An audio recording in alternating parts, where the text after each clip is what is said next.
convosco. Ele está no meio de nós. Proclamação do Evangelho de Jesus Cristo, segundo Mateus. Glória a vós, Senhor.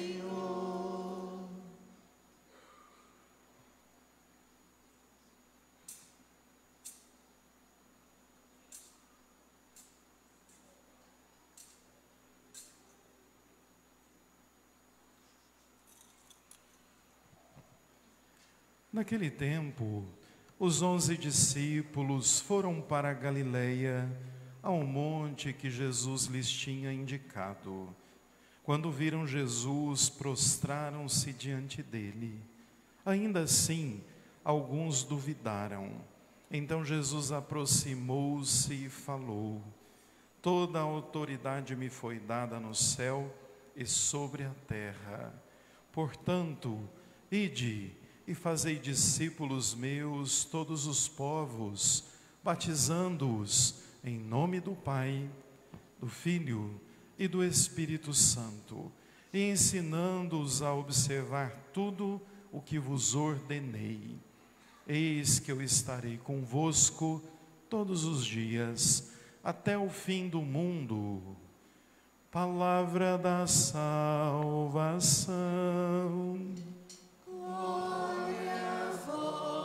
Senhor, aleluia, aleluia, aleluia, aleluia, aleluia, aleluia, aleluia, aleluia.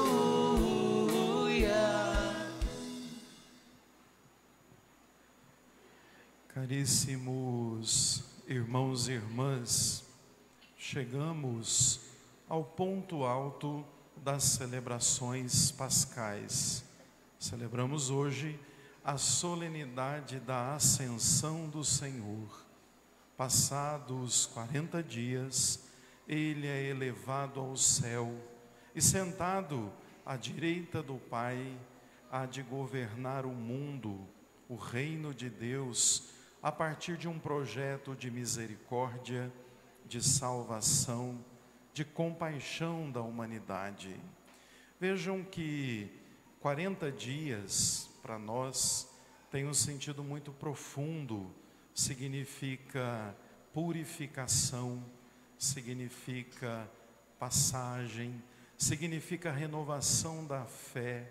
O povo de Deus andou 40 anos no deserto, foram 40 dias de dilúvio, 40 dias de Jesus no deserto, e 40 dias de tempo pascal, com Jesus se apresentando à humanidade. Vejam que por primeiro nós ouvíamos as aparições do Senhor e depois fomos orientados no jeito de vida que Ele desejava a nós.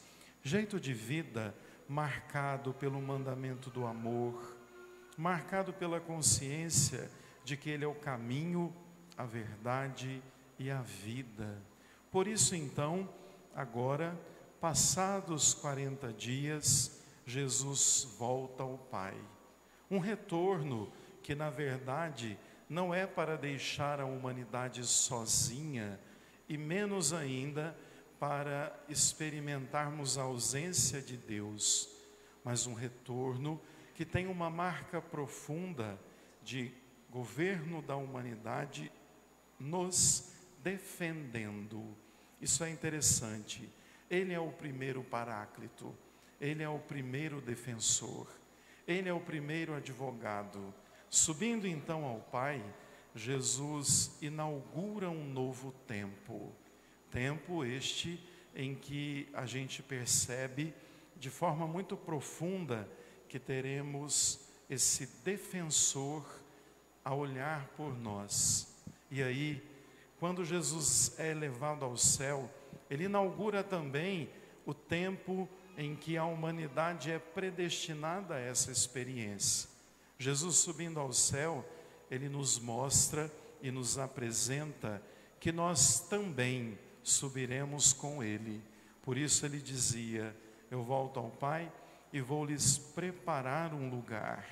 Ao mesmo tempo, a gente entende e compreende que ele já havia dito: não vos deixarei órfãos, mas será enviado o Espírito Santo. Por isso a igreja está em novena de Pentecostes. Por isso estamos rezando para que no próximo fim de semana, concluindo as celebrações pascais, recebamos o Espírito Santo de Deus. Tomando nota então desses 40 dias, nós somos chamados agora a olhar a liturgia. Toda a liturgia da solenidade de hoje fala dessa subida de Jesus ao céu. Uma elevação que não é uma cena de novela, que não é, na verdade, a apresentação de um filme ou nada do tipo, mas é a experiência de voltar ao Pai para, junto do Pai, governar com compaixão e misericórdia. E aí vejam que alguns aspectos precisam ser destacados para entendermos a grandeza desse mistério. Primeiro, eles estão em Jerusalém, o lugar onde Jesus sofreu a paixão, morte e ressuscitou. Mas Jesus ordena que eles voltem para a Galileia, porque lá ele se manifestará. Esse retorno à Galileia, ele tem um sentido muito profundo. Da Galileia, eles foram chamados. Na Galileia, foi a maior parte do mistério e do ministério público de Cristo. Da Galileia é que eles saíram, sobretudo, quase todos os apóstolos, próximos a Cafarnaum, ao mar da Galileia, ao lago de Tiberíades. Então Jesus manda que eles voltem para o norte e lá ele dará as últimas orientações. Esse retorno, na verdade, é para que os discípulos recomecem agora a sua missão. Um recomeço que tem uma marca interessante. Por 3 anos, eles caminharam com Cristo, foram aprendendo as verdades de Cristo, foram experimentando a graça de Cristo. Agora, eles precisam começar a evangelizar sozinhos. A gente entende que primeiro há um tempo da experiência com Cristo e depois o tempo da igreja. Agora, os próprios discípulos anunciam e vão levar a notícia de salvação à humanidade.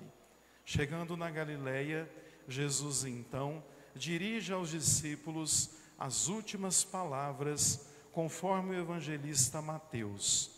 Jesus vai dizer: toda autoridade me foi dada no céu e sobre a terra. Portanto, ide e fazei discípulos todos os povos, batizando-os em nome do Pai, do Filho e do Espírito Santo.